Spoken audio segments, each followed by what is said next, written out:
How is your day going? I'm doing terrific. This is a Modern Man podcast. I'm your host, JD Farrell, and today we are doing a deep dive into mothers.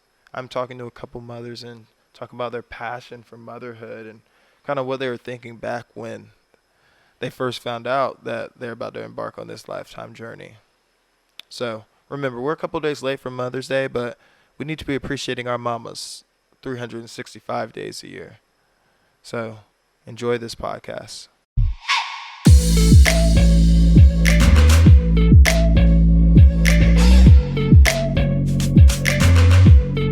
I want you to start by just introduce yourself and say the age of, your little one. And Hear me? what's up, Melissa? I can hear you. Okay, my name is Melissa. I have a 1.5-year-old. He's a little boy. His name is Adonis, and I love him.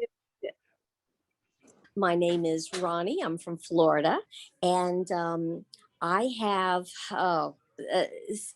6 or 7 kids that I have raised. And I say that because I've never given birth, but I have either helped raise or raise completely several kids. So our oldest, my husband does have a child from a natural birth. So she's our oldest at 34. And our youngest is Joshua. We did adopt him from birth. So he's been with us from day one, and he is now 21. All right. Well, my name is Christina Morales. I have a 17-year-old daughter. Her name's Jessie. She'll be 18 in December. Exciting. My name is Leslie. I have 2 younger brothers. They both live with me. They are 15 and 18. Now I want you to take me back, if you can, to when you found out you were pregnant or found out you were about to become a mother. Like, what were you thinking? Well, like I said, it was different with me. We tried to have a child for many years. And finally, at the age of 29, we were told that we couldn't naturally have birth, that they might be able to do something in vitro, but we wouldn't naturally. So after praying a good bit about it, we decided that we were supposed to adopt. And 9 months later, Joshua was born. And we literally had 3 weeks notice. His mom went into my father-in-law's Sunday school class and said, "Hey, I can't keep this child who wants it," kind of thing. Maybe a little nicer than that, but that was close. And we said, "Ooh, us." And we met her, and she gave us permission to have her child. And so literally when he was born, the nurse tried to hand Joshua to his birth mom, and she says, "No, his mom's waiting for him out in the hallway." And so the doctor was so impressed by that he took Joshua from her and came out and says, "I had to meet you to find out, who this woman was willing to say, here, that's his mom's out That's there." awesome. So it was beautiful. But the scary part started then, actually, because with Florida law, she literally had 3 months to change her mind. So I would sit there and rock and feed Joshua and just cry and cry, thinking, because I had had a nightmare that this was going to be the day that she was going to come back. And see, 21 years later, and I still get choked up that was going to be the day that she was going to take him from me. So anyway. Oh, wow. Weird. So, do you want me to get into details with this story? Because It's whatever you're comfortable. Get in the details. It's whatever you're comfortable. Okay. Give me. All right. So with my baby's father, we have been together for 2 years. It wasn't great. The whole relationship was not great. And so I finally ended things. And then a week later, I found out I was pregnant. So it was shocking to me. And I was kind of like, what am I going to do right now? Because I told him, I was like, we're not together. I don't want to be together. What are we going to do about this? And then he was like, listen, we're going to keep this baby. We're going to love this baby. And then from there, it was scary, but exciting. But like from the moment that you see the test, it's like an instant love. like instant love. Like Yes. you want to protect the baby, care for the baby, love the baby, but then it's also like reality check. Like I'm not with the person that I am having this child with, and then like financially, it's a huge. It's something really big that Oh, we yeah. now have to worry. But yeah, so So- it's conflicting. Like you guys do good and the bad. I think it was scary. I never really imagined being a mom. I didn't really want kids like through high school and college, and I was about to graduate from college and found out that I was pregnant with my daughter, and so it was scary, I think, at first. And then my second instinct was there is no way in the world that somebody's going to trust me to be somebody else's mother. So, and I mean, my mom was amazing. So I just kept thinking, man, there's no way in the world that I'm going to be able to raise a child like my mom raised us. Like a mix of emotions because Yeah. you don't know. So, okay, so I was pregnant with twins and I lost them at birth. So when I found out I was pregnant, I got pregnant by a coworker, not where we work now, but a Okay. different job. And So not even a boyfriend, basically, just coworker? Is that? so Oh, he was damn. like after Okay. me. Yeah, he was after me for a while. And I was just like, no, like, you know, I was bartending, doing my thing. Bartending was like my part-time job. And he like would show up to the bar and just like be there. And I'm like, what the heck? Like, you're weird because you're just like stalking me in a way. And so finally he like asked me on a day out, like, okay, like, yeah. I took my best friend. And then the second date, he was kind of like, I don't know where my friend was at. So I was just like, yeah, I trust him. So we ended up going to like the movies. And then after the movies, he was like, hey, I have to use the restroom. And I was like, okay. So my stupid ass let him come in the Finesse that. restroom Yeah. inside my place. And he ended up just staying. And that's when it happened. One night stand. After that, like we just went like ghost, even though we worked with each other, like we would see each other and everything. And a couple months later, like 2 months later, I actually felt like I was pregnant because like just like symptoms I started getting. And I just kept like telling myself like I'm not pregnant, but I knew deep down I was. You know when you're pregnant. Your body just like it's just I don't know. And No. so I knew I was, but I just kept like denying it. And finally, I went to go buy a pregnancy test. I had it in my freaking room for 2 weeks, and I didn't take it. And finally, I was like, you know what? Like, it's enough. Like, I need to just take it. So I took the test, and it came out positive like within a minute. Usually, it takes like a couple of minutes. No, mine within was a like minute. surprise. Yeah, it's a lot of every emotion you can feel all at the same time. Exactly. And then it's like down like you don't know like all these questions you have like for yourself, but then you're like, dude, like this is not just my kid. I didn't make this kid by myself. Like there's somebody else involved. And just to like know that, it's just like, damn, like now I have to share this little human being with somebody else when you like love and want to protect this person. But in my case, it was like I literally got pregnant by a stranger. Like I don't know anything about this guy. Like I don't know his family. I don't know his history. Like I don't know anything. And so I was just like, dude, like I'm pregnant by a stranger. And it was weird, but like at the same time, I have like a lot of love for this person, like the baby. And then I went to my first appointment. I found out it's twins. And I was like, fuck, like I just found out I was pregnant by a stranger and now it's twins.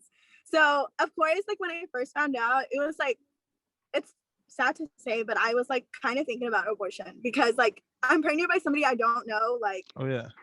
You know, I just a lot of different things. And I was just like, it was basically a one night stand with us. And there was nothing, it was not like, oh, like maybe we'll fall in love later. Like there was not even a question. I had already mentioned it to him that I was pregnant. And then and then when I found out I was pregnant with twins, I was like, damn, like now I have to go back and like share these news with him. I'm like, hey, it's actually twins that I'm pregnant. And so it was very hard and fucking, I don't know. Like. Now, I know there's no road that's less traveled in motherhood, but what's that one thing that you just can't plan for, that you want to, if you're sending a warning sign out there for future mothers? Oh my gosh, no one no one warns you about the pain of being pregnant and having that baby. Like I thought it's pregnancy does not feel beautiful. No. No, see, that's what they tell you. And I believed pregnancy is going to be great. I have a baby growing in me. No, it's like I got carpal tunnel because the fluid in my body, like, there's It's a so lot. much. It's Yeah. a lot. And you Like, can't sleep and your baby kicks you. You can't, like, you have a reflux all the time because they're up in your stomach. Like, it is a lot of painful things. And then, like, going to have the baby, you know, obviously it's got to come out. That doesn't feel great. And afterwards, your body's healing. But while it's healing, you have to be awake every 2 hours. And that freaking, you're exhausted and you're in pain. And then breastfeeding, oh my God, like, I know you'll never understand because you're a man, but literally so painful. And no one warns you that it's so painful, but it is. So I think the pain. And then I understand, like, people always told me when you have a kid, that's your kid, like, for life. You're responsible for them for life. But it's like, you literally do not get a break. It is 24/7. Like, every time a single person goes home and they're It's like, like- I'm gonna take a nap. Yeah. I'm like, treasure your nap, because you will, after you have kids, there's no nap, there's no you time, there's nothing. Like, your hobbies, maybe you'll get a minute. Definitely, like, the pain. And I wish someone had told me, like, I wish I could have understood when people tell me you will not have time anymore. Like, it's just a huge reality check, because you just don't get it until you experience it. Because it goes by so fast. And, like, I remember my baby was a newborn, and then, like, I'm freaking in my head. I'm just like, I'm so tired and grouchy and everything hurts. But now those moments are gone. And so, yeah, like, it's hard to treasure it, but I think it's important to, like, to really treasure those moments. I just wish somebody would have told me all of that from the beginning. No one tells you that. Man, I think it's everything, honestly. I think that, you know, when your kid gets sick, you're like, you don't plan for it. And then you're like stuck between, okay, do I go to the ER? Especially as a young mother, you know, like, I know for us, like, we didn't have just insurance readily available at, you know, when she was very young.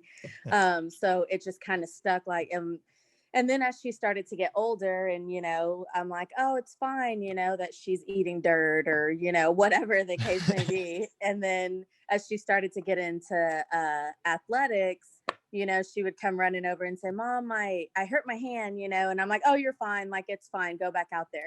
And then, you know, 2 days later, we found out that her hand's broken. And so you're just like, man, like, I don't get Mother of the Year award today. So I think that, you know, just that, and then, you know, how you're going to respond, you know, when your kid comes home crying, or your kid comes home, you know, with their first heartbreak, or all of those things you just can't plan for. And I know for us, Jesse's demeanor is way different than mine is. So for me, I'm like, oh, this is what you need to do. And she's like, yeah, I'm not going to do that. There's so many. Oh my goodness. You can There's just so, elaborate. Yeah. well, when you adopt children, they have some baggage that was given to them by their previous family or situation that they were in, and so helping them to work through that, helping them to understand what went on. And it's not the way I was raised, so it's different.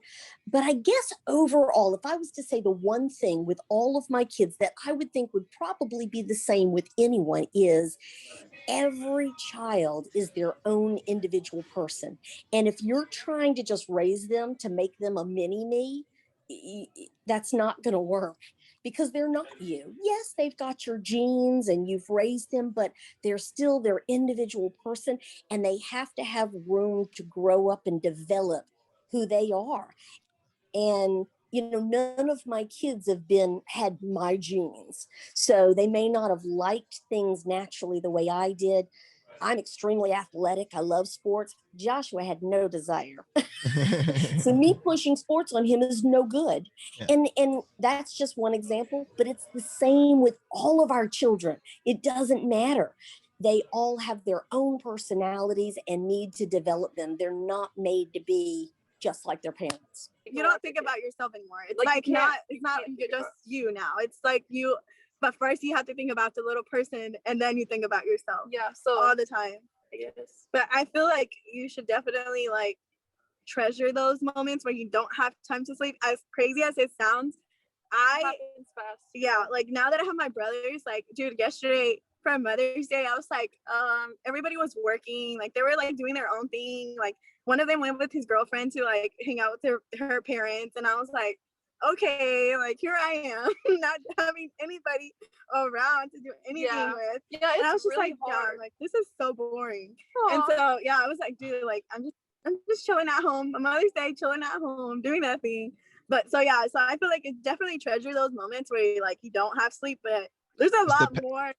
It's just too much. Yeah. Now I know that's like asking a kid what's his favorite candy, but what do you love about being a mom? Or what does motherhood mean to you? If you're explaining motherhood to someone like me who's not a mom, what does that mean to you? Um, I mean, just overall being a mom, people always ask me, "Hey, why do you only have one kid?" And jokingly, I always say I can't afford another kid. But more than anything, honestly, I have 5 sisters and brothers, and I think I can't imagine loving someone as much as I love her or sharing that with something or someone else. So I think motherhood to me is just, it's the biggest blessing that I've ever been given. To watch her grow, to be able to aid in that, her highs and her lows, her accomplishments are something that, she works very, very, very hard for. But I'd like to know that I have a small hand in being able to give her what she needs to have those. So I think, there's just no other gift that I cherish more than being her mom. Oh my gosh, being a mom is like, it's literally the best thing in the world. Like, I can complain all day, but at the end of the day, the love that you get with your kid is, there are no words to describe how rewarding it is to have a little piece of you. It's like when I look at my son, I see my light. Like he is my literally my world, and I can have the worst day of my life and come home and it turns into the best day of my life. And to just like, that's the best way I can describe that, because he's literally the best thing. Like being a mom is the best thing. I don't know what I would do without him. Like I just feel like I was missing a whole part of my life until I met him. I needed him. It's wonderful. Yeah, a whole different love. Like Yeah. I didn't even know I was capable. So that's what being a mom is to me. It's exhausting. It wears you out, but it's like the best thing in the world. Definitely. The most breathtaking and wonderful feeling, coupled with the most anguish that you'll ever experience in your life. Sorry, I sound like a horrible mother, but Oh no. just to be honest with you, that's it. Yeah. No, that sums it up pretty good. I like it. It's like it's a different type of love that you have for someone. Okay, let me just add this, if you don't mind. Oh, sure. Yeah. When you open your heart, and this is to anyone, the more you love, the greater capacity you have to be hurt. Because if you don't care about someone, they can't really hurt you. Right. It's only when you love with all of your heart that you can be devastated the most. And those are the people in your life. And sometimes that's even your children, despite how desperately you love them. It hurts. No, you painted the picture perfectly there at the end. I love Okay. that description. Yeah. Sorry. No, thank you. Thank you, Chris. You're welcome. All right, awesome. Well, thank you All so right. much for thinking of me in it. You're welcome. Have a good day. I hope you have good news at the appointment. Okay. Thank you. This was so fun. Good luck with all of your podcasty things. Exciting. Well, thanks for like asking me to be a part of this and for accepting the work. Yeah, no, she brought some enthusiasm. I loved her enthusiasm. It was fun. Yeah. Happy belated Mother's Day. Yay, thank you. Bye. Bye. It's so good to see you. Oh, I have tried to listen to your podcast every chance I can, and follow your career and everything going on Facebook. And it's just a joy to see you grow up and mature and the wonderful young man that you've become. Oh, thank you. Thank you for reaching out to me. So that's all for this episode of a Modern Man podcast. I want you to go out there and hug your mama, call your mama, do something nice. Just remember, just think about your mama or let her know you're thinking about her. Because these women are incredible and we got to appreciate them. But thank you for tuning in to another episode. You can catch me on Fargo Watch Party. That airs every Friday. And then catch Brianna Donnell with the Modern Woman podcast airing every Monday. Again, I'm JD Farrell with a Modern Man podcast. We're presented to you by the Modern Podcast Network. Bye, mama.